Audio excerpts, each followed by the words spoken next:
To all of you, मेरे दोस्तों, मेरे प्यारे विद्यार्थियों। माय डियर सिंधु, आप देख रहे हैं YouTube channel perfect English of dear Sindhu.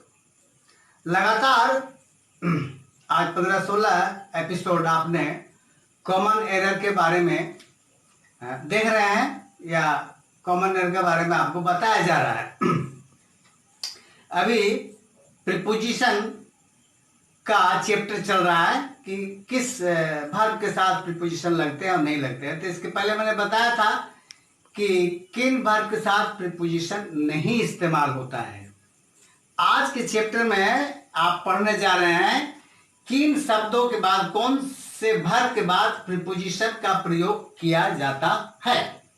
Now see, preposition comes after the following verb. ये जो वर्ब लिखे हैं 1 2 3 करके बताते जाएंगे आपको धीरे धीरे। Does not come noun, pronoun और ऑब्जेक्ट, ये सारे वर्ब हैं। जैसे देखिए बिहेव, बिहेव में प्रीपोजिशन लगता है। सेंटेंस है ही बिहेव्ड हर बैडली, इसमें प्रीपोजिशन नहीं है तो आपको प्रीपोजिशन देना पड़ेगा। वो है प्रीपोजिशन अबाउट, ये अबाउट। अब हो गया ही बिहेव्ड बैडली अबाउट हर, ये जो है ही बिहेव्ड हर बैडली के बाद अबाउट लगाया और हर डाल दिया। अब हो गया ही बिहेव्ड बैडली अबाउट हर।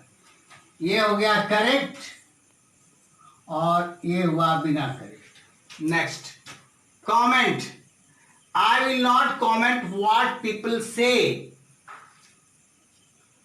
तो आप बता सकते हैं कि पीपल से क्यों हुआ, पीपल से क्यों नहीं। इसके पहले चैप्टर मैंने आपको पढ़ाया था, बताया था कि पीपल जो है वो प्लूरल काउंटेबल नाउन है, इसलिए से लगता है, सेज नहीं लगेगा। Next, I will not comment what people से। एक सुना सुना सा है, यहां पर आपने प्रीपोजिशन लगाया ऑन।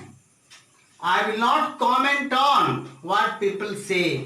नेक्स्ट, गो या गॉन, या गोज भी होता है, गोज भी लिख सकते हैं, के साथ टू का इस्तेमाल होता है। ही हैज गॉन दिल्ली, इसके साथ टू छूट गया, he has gone to Delhi. या ही गोज टू दिल्ली, अगर यहाँ ही गोज है, ही गोज दिल्ली तो हो जाएगा he goes to Delhi. Interfere, don't interfere their quarrel, उसके झगड़े में आप हस्तक्षेप ना करें तो हो जाएगा don't interfere in their quarrel. इस तरह से इसमें आपका ये इन जो है प्रीपोजिशन है, इसमें टू प्रीपोजिशन है। इस तरह से आपके एग्जाम में पूछे जा सकते हैं कि इनमें आप फिल अप द ब्लैंक्स या करेक्ट द सेंटेंस, इस तरह से आपके प्रश्न होंगे। नेक्स्ट एग्जाम्पल देखिए आप, और अवार्ड भी आपको वर्ब में लिखा दे रहा हूं। You see the next example is here. Listen, look, profit, reply, जितने वर्ब हैं इसके साथ प्रीपोजिशन आते ही आते हैं। Example, listen me, he was looking me. A teacher profit long holiday, he did not reply मी। इसमें प्रीपोजिशन भरने पड़ेंगे तो करेक्ट होगा। यहां पर प्रीपोजिशन टू लग गया। Listen to me, he was looking me, यहां पर हो जाएगा he was looking to me, looking to me. या एट भी लगाते हैं, looking at me. A teacher profit long holiday, a teacher profit from long holiday. Reply, he did not reply me, हो जाएगा he did not reply to me. ये हुआ preposition. इस तरह से आपके प्रीपोजिशन वर्ब के बाद आते हैं। इसके पहले बताया था कि वर्ब के बाद प्रीपोजिशन नहीं आते हैं। वो चैप्टर आपने पढ़ चुका, आपको पढ़ा चुका। आज है कि प्रीपोजिशन आते हैं वो है।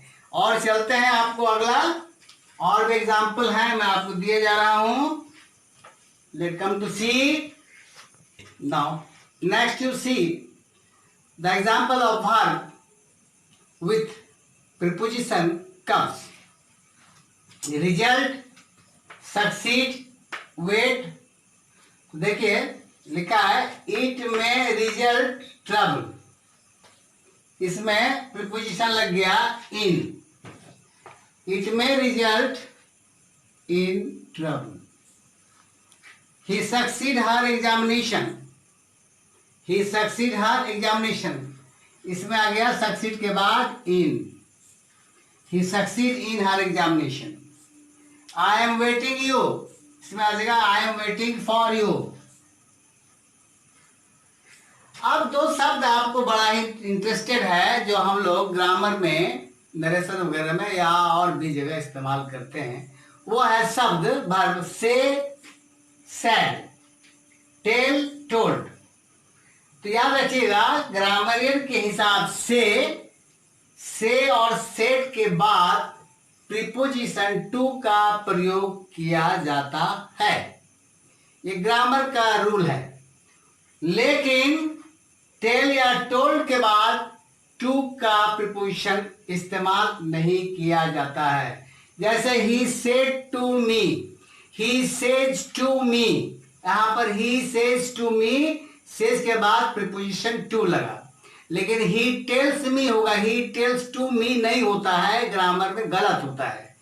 इसलिए ये स्पेशल एक एक्सेप्शनल रूल है ग्रामर का, से और सेट के बाद प्रीपोजिशन टू का प्रयोग होता है। टेल या टेल्स या टोल्ड के बाद प्रीपोजिशन टू का यूज नहीं होता है।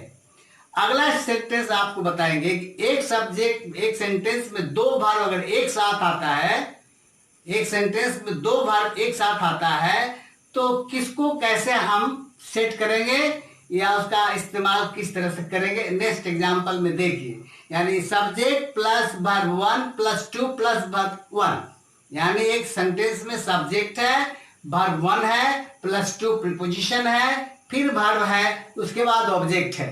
यानी एक सेंटेंस में दो वर्ब हो और टू से कंजेक्ट करता हो, तो हम उसको किस तरह से क्लियरफाई या एडिट करते हैं। Now see the next example. Now you see very important chapter.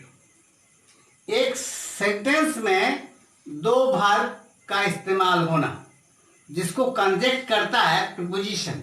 जैसे I enjoy to learn English, ये इसमें दो वर्ब है, एक है इंजॉय और दूसरा है लर्न। इसमें भी है अवॉइड और दूसरा है स्पीक। इसमें है फिनिश और दूसरा है स्टडी।